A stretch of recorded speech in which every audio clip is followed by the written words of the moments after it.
Our next guest here in Stream 1 is Angus Whyte. Now, before I introduce Angus, if you were wanting to hear Matthew Wheeler, who is the Principal Research Scientist at the Bureau of Meteorology based in Melbourne, he has just commenced on Stream 2. You are most welcome to go and join him over on that stream. But for the rest of you who are going to stick around, Gus joins us now from Wentworth in southern New South Wales. He's a mixed grazier that employs best practice management principles and represent industry on a number of boards. He's going to be talking in this stream about drought management, a southern rangelands perspective. Take it away, Gus. Thank you very much, Nicole. Good afternoon, everyone. I would dearly love to be in Longreach, and thanks very much to DCQ and the Rangeland Society for joining together to bring this fantastic conference together. As an ex-cornfed, I was at the Longreach Pastoral College many moons ago, so Longreach is a place that, holds lots of memories for me. And I guess I just want to outline that this presentation is my current perspective on drought, and it's something I feel very strongly about because drought has such a significant negative impact on our landscape and especially on our community. It has had locally. As I start, I'd like to thank Tanisha Shields for her input and help me bring this together to a workable presentation. So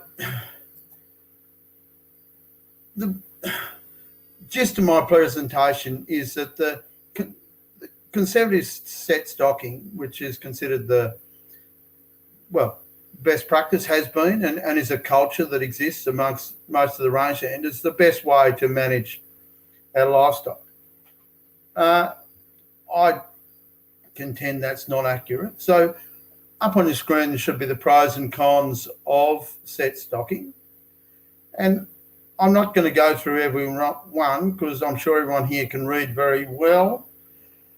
I guess just looking at the cons, the reasons that it gets found wanting, especially in significant droughts, is too few decisions are made and there's not the relationships with people, key business partners on the level with stock agents, finance advisors, grazing coaches, researchers, just because it's let's keep doing the same old. We'll set our stocking levels at a rate that we can carry in most years, and look, that works pretty well. But there's decisions that are unreconciled because they're not made, and it gets found wanting when significant droughts come along.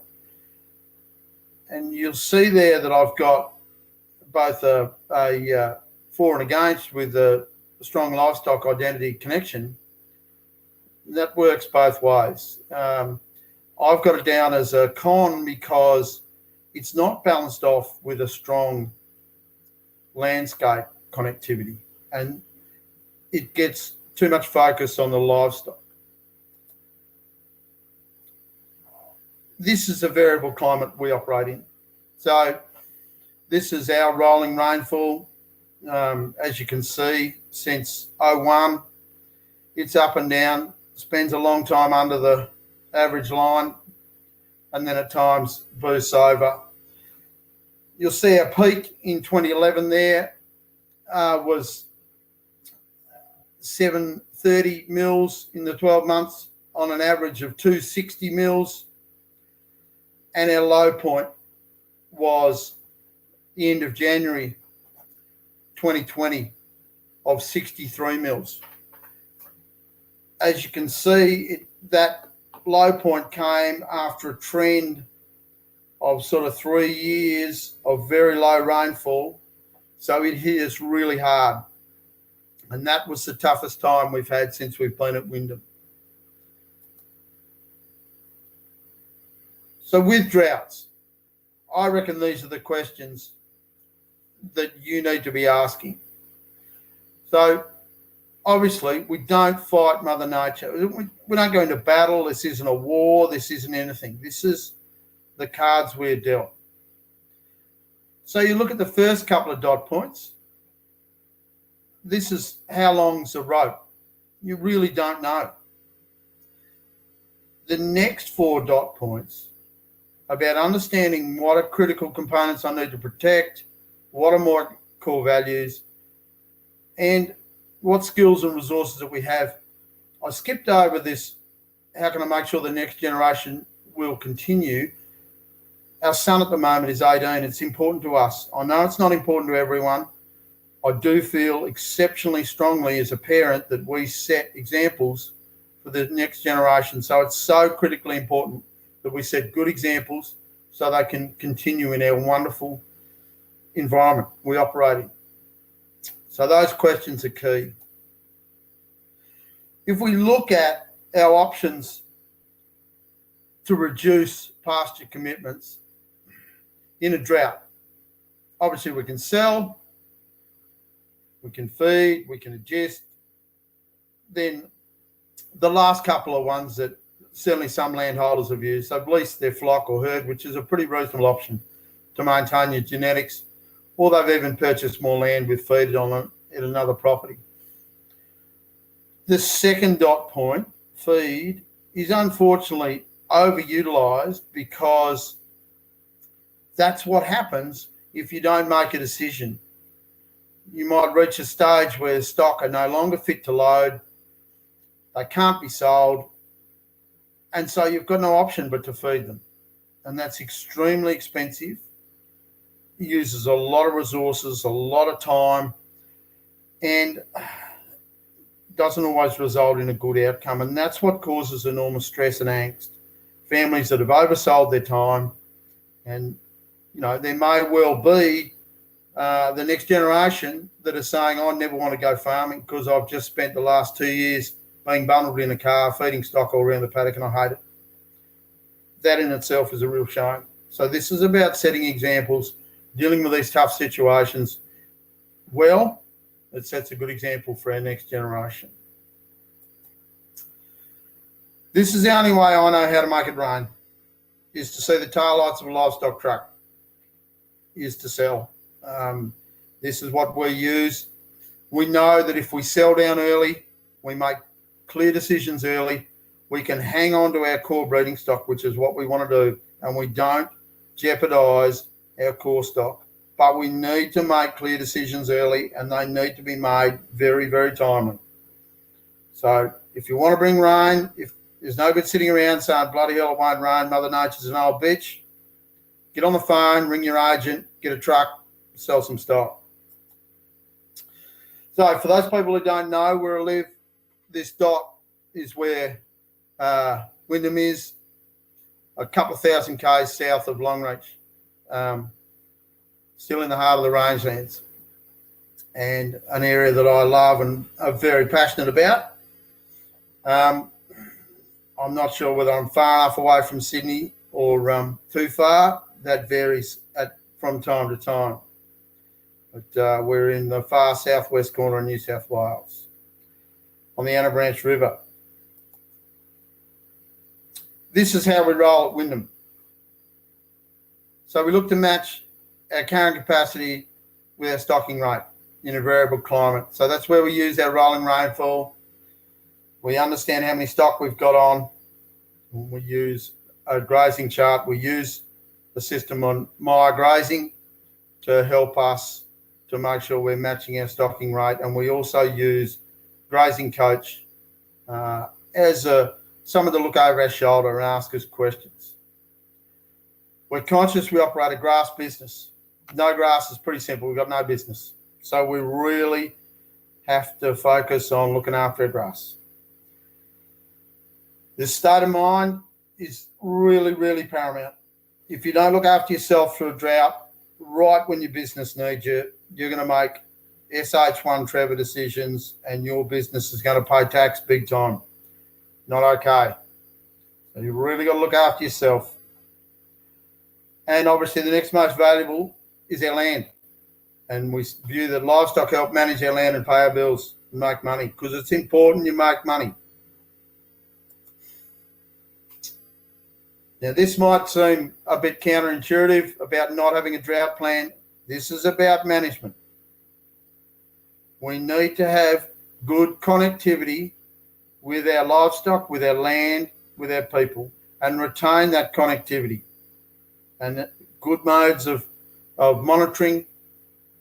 Then we come together and make clear decisions regularly. So we use rotational grazing as one of our tools. That helps us feed budget. Our view is that rotational grazing was presented to us as a tool to decrease our labour, increase our returns, and increase our production. So we view it that way. We've found ways to fine-tune rotational grazing so it achieves that in our business. And so, I'd be saying to people, have a look at it. If it doesn't work, the chances are is because you might lack the skills, you might need a better way to make it work. Seek support. We have no safety net in our business. We've removed that, and we operate on the high wire with no safety net. And we've deliberately done that so we make good decisions, and we make good decisions early. Diversity is extremely important. We need diversity in our management. We need diversity in our plants for nutritional requirements. Diversity in our livestock is really important so you can identify which stock to sell.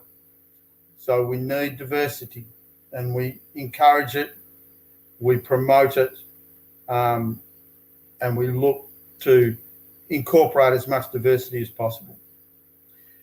And everything's on the table to be changed each year. Reviews the norm. We don't even think about it.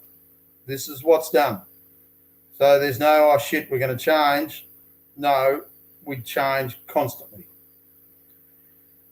And our focus very clearly is return per hectare, not return per head. And that goes back to rotational grazing being one of our tools. Next, we'll roll into some photos. This is not a pretty photo. This is April 2020. Some of our beautiful shrubland after 3 or 4 years of drought and a bit of rain. You see the trees are stressed, the shrubs, they're beyond stressed. So this is not a pretty picture. This was a month later. Even so, you can see trees are still stressed, shrubs are still stressed. We have got a bit of green cover erupting. This was just the other day. Even so, you can see the shrubs are barely coming back. This will be a long haul out of this dry time. I don't know whether you took much notice in our rolling rainfall. We still haven't seen much time above our average line, so we're still really in a significant moisture deficiency in our landscape. And I don't know whether you can see here, this is a clump of trees that might be, 30 or 40 hectares. There's probably 40 to 50% of those trees are dead or dying. Now, as you can see with the fallen timber, it's been happening for a while. This is the most significant I've seen. So it is a very severe drought we're still sort of maybe coming out the other end of. So that's our pictures. I don't like showing these pictures. This is just reality at the moment. Have a look at our actuals. So this is our rainfalls, the blue line. Our profit loss are the bars, and the yellow is our compounding profit loss. I'll draw your attention to 14-15. That was the second year in a row when we'd had some crops on our lake beds. We had over 2 years, we grew about 3,900 hectares of grain, pulses, oilseeds and hay. We did not keep a ZAC for our stock. We never do. We put money in FMDs. There's another clear point, 16, 17. We had above average rainfall. That was when kangaroos were at their peak number.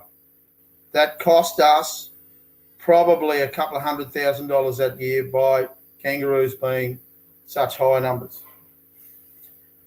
And then there was the sale of livestock 17, 18 that we saw some good cash flow in. And as you can see, we've made a very small profit in this last financial year, which is a pretty good result. First year coming out of a drought. So we're reasonably comfortable with the way we're going. Our budgeted for a better result this current year. If Mother Nature keeps rolling along the way she's rolling, I think we'll tick that box. Now, I just want to show you a couple of, this is an actual data of a property, an RCS client. They're in central west New South Wales. They're a 5,500 DSE, I don't know what's that, 700 AU property, 60% cattle, 40% sheep in the 700 mil rainfall zone.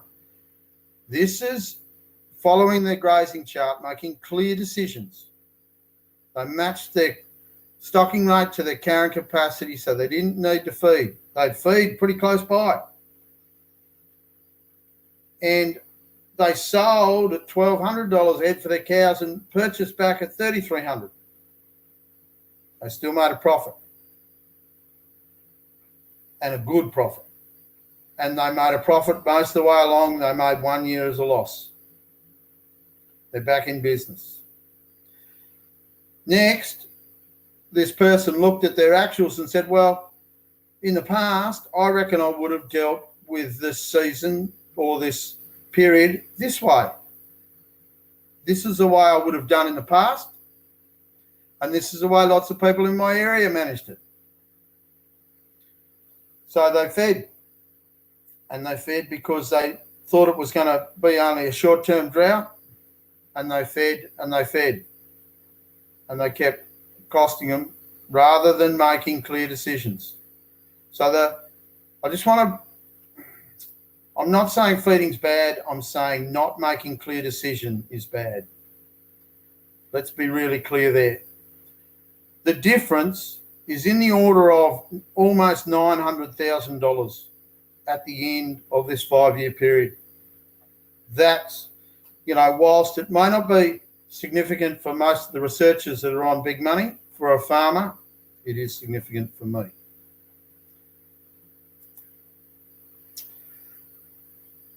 So, if we're going to move forward, some good attitudes, I reckon. Now, this was coined by Terry McCosker in 2011. Better to manage half your property properly than half manage your property. I reckon this is a great option when you have a wet year to put your stock in half or a third of your property and manage them around that part of your property, trying to keep greenness in that pasture and manage that pasture well and lock the rest up. And if you've got diversity, that may well help you through some tough years going forward. So that might be your haystack in the paddock. Maybe this is an option that should be utilised a bit more. This next dot point from Ron Rees has helped us a lot. We just always have a mob of stock that are ready to sell, that are just, we'll pull the trigger and away you go. They're in the bloody chamber. That's easy. And to have that it makes it easy. Drought's the opportunity. With our increases in production, and we've doubled the carrying capacity at Wyndham since we've been there, it has always come at the break of a drought with how we've managed our property through the drought. So to us, it's the opportunity. It's an enormous opportunity. When this drought finally breaks significantly, we would expect to see our production increase again. Always plenty of solutions run around looking for a problem. This is about technology. You need to know what you want, what your values are. For us, if it's not improving the connectivity with our livestock, with our landscape, with our people, it's a given. It needs to save time and make us money. But if it's not doing that, we don't really bother with it too much. We've got to maintain that connectivity. It's extremely important. And again, this reflect on a decision. You reflect on it. You critically review your decisions at the end of it, and then you put it to bed. And you don't worry about it anymore. You work out how you can do it better next time. See you later. We'll move on to the next thing. Also, this thinking about no right or wrong decision. When you're dealing with so many variables, with the environment, with livestock, with people, it's bloody right. There's no right or wrong decision. My personal value would lead me to no decision is always the wrong decision and should be punished severely if you're not prepared to make a decision. You make a decision, you're going to make some poor decisions, absolutely. You just think about it, review it, make sure you put a better decision on top of a poorer decision. And this next dot point, this isn't saying bash your livestock up. This is just saying if you need to get rid of your stock, well, get rid of the bloody things. Far better to get rid of your stock than your wife or your children. Near and dear. So remember that, live by that. And this is the way I try and explain our business, that a Formula One race car's got a safety capsule so that the driver is always safe in there. And there's bits and pieces that can fall off, and that's why we have diversity. That's why we have a mob of stock ready to go on the truck. We have all these bits and pieces that can fall off our car so we can look after our core stock and, importantly, the people who run it and the landscape.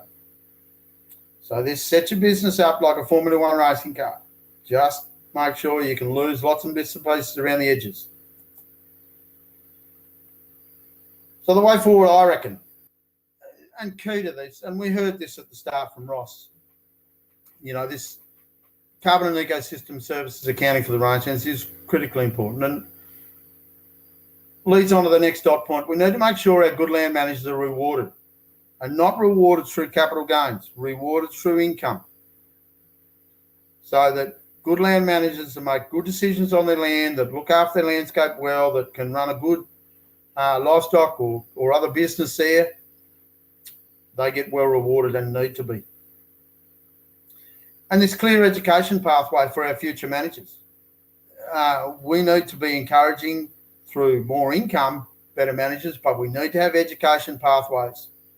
I said I went to the pastoral college, bloody proud, going to LPC and being a corn fed.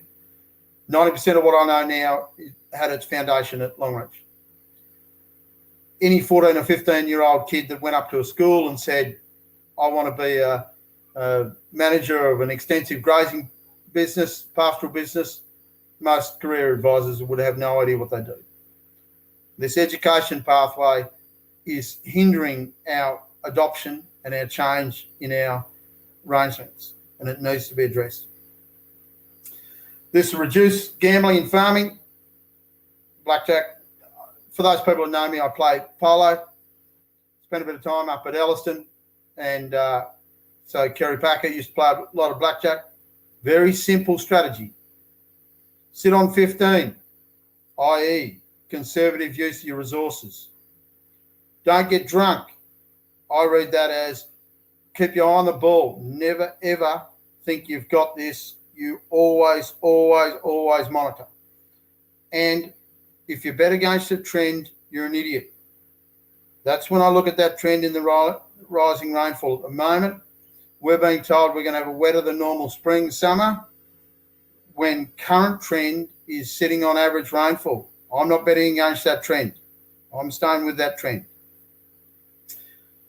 We need to incorporate more Indigenous knowledge thinking into our management. This connectivity with the landscape is vitally important for us as land managers, and we need to enhance that. We need to acknowledge that Indigenous people respected that, were very, very good and had a wonderful connectivity with their landscape. We need to learn from that. Angus, I'm just going to, they've popped me in to let you know that we're running over. So if you are able to start to wrap up, as much as I'm enjoying your nuggets of wisdom, we may have to leave your questions until the panel discussion, but I'll just give you a few moments to wrap up. Right, I'm on to my last slide. Thank you, Nicole. So again, more partnerships in R&D, just some mutual respect between science and the skills that pastoralists have to make sure we have better adoption. Can we incorporate rolling rainfall and trends in our climate commentary? And I do wonder about stock agents and industry putting themselves in positions where they're almost financial advisors, encouraging people to hang on to stock and feed when they might be jeopardising their business and people. So we need to accurately account for feeding costs, including the people and the capital, and feed budgets need to be more commonplace. Because increased maternal weights have made that really tough. And it's increased our carrying capacity by 20%, even though our numbers have remained the same. I thank you very much for your interest. Thank you very much for the time. I'm sorry for running over Nicole, and I'm sorry if that's jeopardised people's questions.